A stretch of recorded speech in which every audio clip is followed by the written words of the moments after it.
Hindi presentation by Babita ma'am. Barrackpore senate public school में आप सभी का स्वागत है। आज हम सभी कक्षा 9 विषय हिंदी कविता खंड का अध्ययन करेंगे। शीर्षक है धीरे धीरे उत्तर क्षितिज से। कवित्री हैं महादेवी वर्मा। आज हम सभी कविता का सारांश भाग 2 इसको पढ़ेंगे। पिछले भाग 1 में महादेव जी के जीवन से संक्षिप्त परिचय करवाया गया था। आज हम सभी इस कविता का भाग 2 कविता का सारांश को पढ़ेंगे। सारांश धीरे धीरे उत्तर क्षितिज से शीर्षक कविता में छायावादी काव्यधारा की महादेवी वर्मा ने वसंत की रात्रि का मानवीकरण करते हुए इस धरती पर उसका आह्वान किया है। दुल्हन की तरह सजी संवरी वसंत रजनी को आमंत्रण देते हुए कवित्री कहती हैं कि तुम क्षितिज छाजन से उतरकर मंथर गति से इस धरा पर आओ। महादेवी वर्मा वसंत रजनी से मनुहार करती हैं कि तुम अपनी चोटी में नवीन तारों को गूंथ कर आना और अपने सिर पर फूल की तरह नवीन चंद्रमा धारण कर लेना।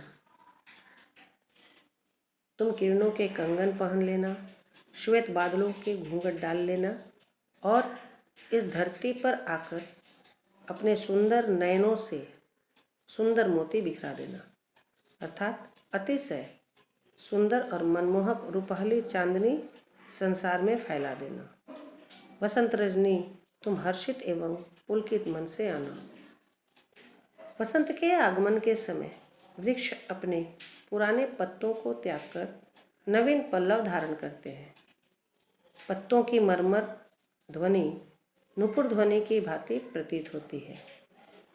कवित्री वसंत रजनी से कहती हैं कि पत्तों की मरमर ध्वनि तुम्हारे नुपुर की मधुर ध्वनि है। भंवरों के गुंजन से शोभित कमल तुम्हारी कमर में बंधी किंकिणी है। किंकिणी का अर्थ है छोटी छोटी घंटियाँ। तुम अपने चरणों में अलसाई हुई जल तरंगों की मादक गति भरकर आओ। तुम धरा पर पिघली हुई चांदी की धारा प्रवाहित करती हुई आओ। हे सखी, तुम मधुर मुस्कान के साथ हंसती हुई आओ।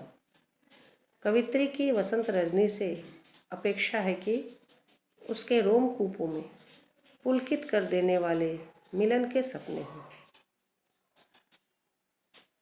उसके हाथों में मीठी यादों की अंजलि हो और वह सौरभ सिंचित शीतल मलय समीर का दुपट्टा ओढ़कर आए। महादेवी कहती हैं कि छाया जैसी सांवली रजनी तुम विश्व में प्रिय मिलन का सुअवसर बनकर आओ। तुम नई नवेली दुल्हन की भांति सकुचाती हुई आओ। कवित्री कहती हैं कि वसंत के आगमन का संकेत पाकर नदी का हृदय उत्साह से भरकर सिहर उठता है। अपने मन में मकरंद भरकर सुमन मुकुलित हो जाता है। प्रिय मिलन की उत्कंठा में इस धरती का हृदय मचल उठता है। वसंत के कदमों की आहट सुनकर धरती पुलकित हो जाती है। उसके अंग प्रत्यंग सिहर उठते हैं। उसे देखकर फूलों का दिल मधुर रस से भरकर खिल उठता है। कवित्री ने वसंत रजनी से भी इस धरा पर सिहरती हुई आने का आग्रह किया है।